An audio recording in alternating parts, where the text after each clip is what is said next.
7 सवारी, उसे अगर लंबी गाड़ी है, बस है तो एक ड्राइवर 50 या 100 सवारी, ट्रेन है तो एक ड्राइवर उसमें इतना 100 सवारी, विमान है तो एक ड्राइवर 250 सवारी। लेकिन ऐसा समय आता है 4 ड्राइवर 1 सवारी और उसके पीछे जनता भारी, और सब लोग कह रहे होते राम नाम सत्य है, सबका यही कहते हैं।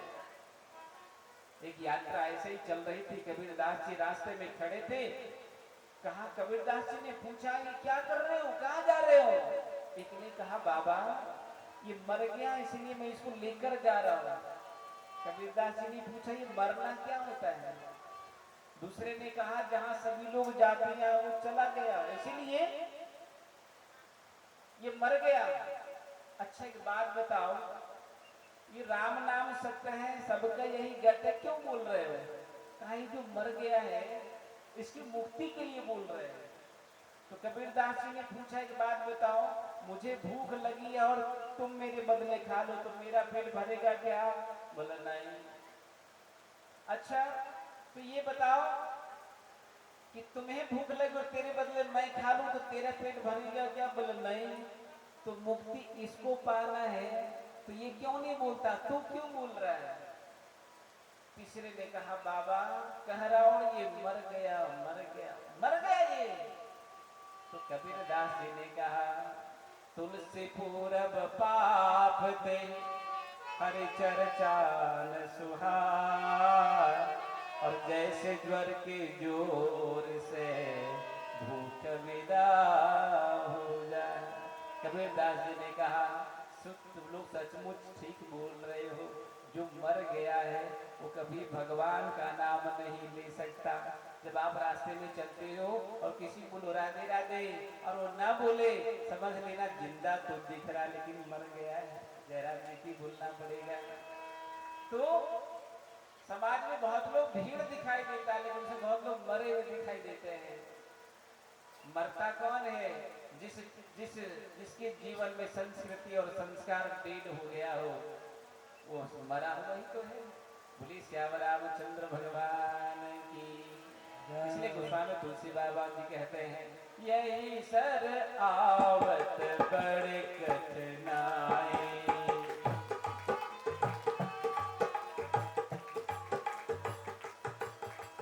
राम कृपा बिनु आए न जाए, राम कृपा बिनु आए न जाए।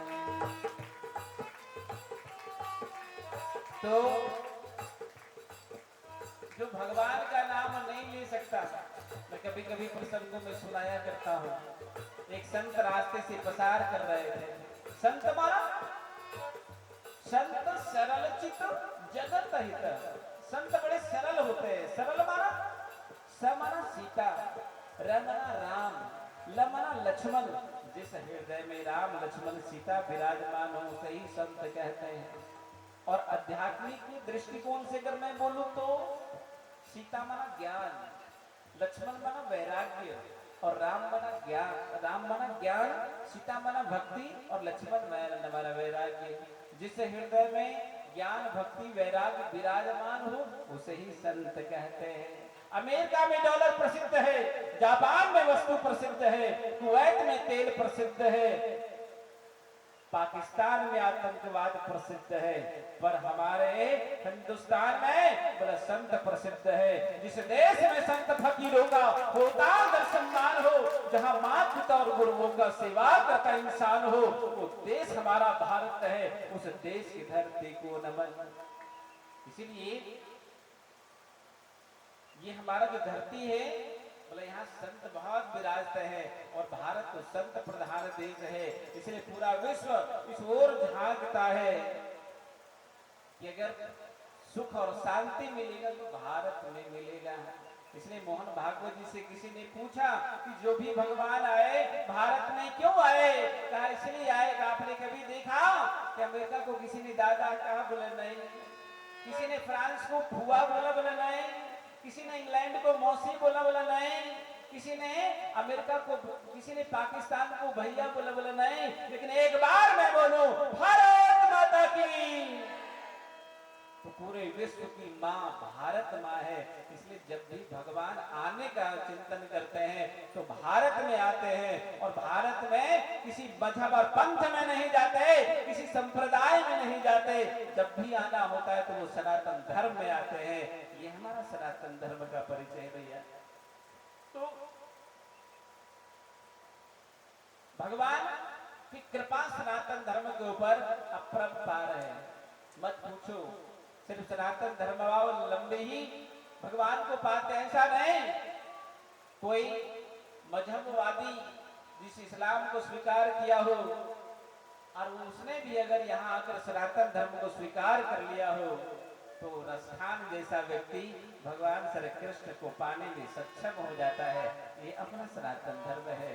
बोलिए सियावर रामचंद्र भगवान की जय। तो संत रास्ते से पसार कर रहे थे, देखा कि एक तालाब पर एक मल्लाह बार बार मछली मारे जा रहा है। संत जी को लगा कब तक ये पाप करता रहेगा, जरा इसकी पाप छुड़ा दो आज। भैया राधे राधे। मल्लाह समझ गया कि बोला आज अगर राधे राधे कर दिया, ये बाबा जी को 2 रुपया तो देना ही पड़ेगा, इसलिए बोलना ही नहीं। बोला मैं नहीं बोल सकता। बोला तुम जानते हो हठ कितने प्रसिद्ध है? बोले कि हमें नहीं मालूम। तो तुम्हें नहीं मालूम तो मैं बता देता हूँ। हठ 3 प्रकार के प्रसिद्ध है। एक बाल हठ, बच्चा अगर हठ कर दे ये खिलौना चाहिए तो चाहिए आपको देना पड़ेगा, चाहे जहां से भी ला कर दो। दूसरा स्त्री हट, अगर वो अपने हस्बैंड से अगर कह दे, बोले कि हमें ये जेवर चाहिए तो चाहिए, अगर वो उसने नहीं खरीद दिया तो उस दिन से सब्जी में नमक मिर्ची सब तेज या कम होने लग जाएगा। पति बोलेगा क्यों, आज तो मिर्च ही ज्यादा उसमें डला है, खाना है तो खा, नहीं तो जा अपने से बना। तो दूसरा स्त्री हट, और तीसरा साधु हट। साधु अगर हट कर दिया तो तुम्हें आज तो राधे राधे बोलना पड़ेगा। क्या तो मल्लाह का ठीक है राधे राधे। अच्छा एक बात बताओ भैया, तुम ये रोज कितना कमा लेते हो? का 250 रुपये रोज मैं कमा लेता हूँ। अच्छा 250 रुपये रोज कमा लेते हो? बोला हाँ। अगर तुझे 250 रुपये मैं रोज दूं तो छोड़ दूंगा। तो ठीक है मेरे आश्रम चले आना, ज्यादा नहीं 2 घंटे का ड्यूटी करना। क्या करना पड़ेगा तो पहले आओ मैं बताता हूँ। अब वो 2 घंटा के लिए वो स्नान ध्यान किया और गया। बोला क्या करना है बाबा? कुछ नहीं, ये देखो मंदिर है ना, राम जी का मंदिर है, वहां सामने बैठ जाओ, झाल ले ले और 2 घंटा तक सीताराम सीताराम कर। 2 घंटा तक सीताराम सीताराम किया, भीख लगा, भोग प्रसाद मिला, खाया, 2 किलो चावल भी मिला और 250 रुपया भी मिला। बोला जा। 1 दिन आया, 2 दिन आया, तीसरा दिन आया ही नहीं, चौथा दिन भी नहीं आया। 5वां दिन संत जी ने फिर उसी रास्ते में जाकर देखा, फिर से मछली मार रहा है। कहा तुम फिर से मछली मार रहे हो? कहा बाबा जब मैं कीर्तन करता हूँ मुझे लगता है कि जितना मछली मैंने मारा है वो सब मिलकर एक दिन मुझे जरूर मारेगा, इसलिए मुझसे सब कराओ पर ये मछली मत मरवाओ। तो तुलसी बाबा ने कहा तुलसी पूरा पाप ते हरि चर्चा न सुहाए, जैसे ज्वर के जोर से भूख विदा हो जाए। बोली श्याम रामचंद्र भगवान। पर इस कथा में कितने लोग आते हैं? बोला हजारों में कोई एक आता है। बोला प्रमाण क्या है? बोला प्रमाण ये है, गीता के 7वें अध्याय के 3रे श्लोक में मनुष्याणां सहस्रेषु कश्चिद्दते सिद्धये यततामपि सिद्धानां कस्य मां